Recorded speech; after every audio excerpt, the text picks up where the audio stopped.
كل سنة وانتم طيبين. بمناسبة المولد النبوي الشريف حبيت اعمل معاكم بقى قشطة المولد النبوي اللي بتتباع في المحلات غالية.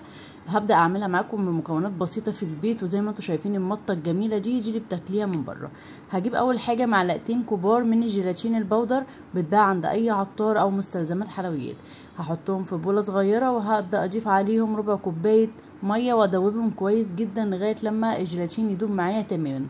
في المرحلة دي انا بدوب الجيلاتين وهسيبه على جنب، عشان دي هتبقى اول خطوة من خطوات العمايل قشطة مولد النبوي. اول حاجة انا هسيبها كده وهدوبها واتأكد ان هي دبت معايا تماما، هحطها على جنب وابدأ اجهز للخطوة التانية. وده كان كده شكلها بعد ما تقلب. هجيب كسرولة او طاسة احط فيها كوباية سكر وكوباية مية، واحط عليهم معلقة صغيرة خالص من عسل الجلوكوز، لان انا عاملة مقدار صغير جدا.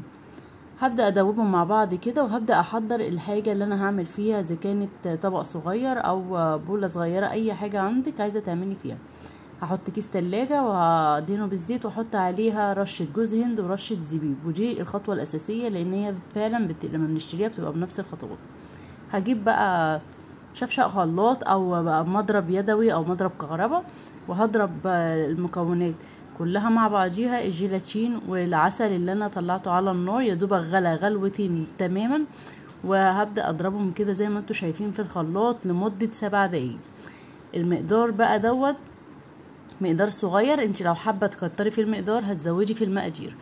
طبعا هسيبه لمدة 7 دقايق متكاملة، وده كده هيكون القوام بتاعه. هبدأ انزله على جوز الهند والزبيب اللي انا حطيتهم في البولة الصغيرة اللي معايا، وهسيبه طبعا بره التلاجة. محدش يحط الخليط ده في التلاجة خالص.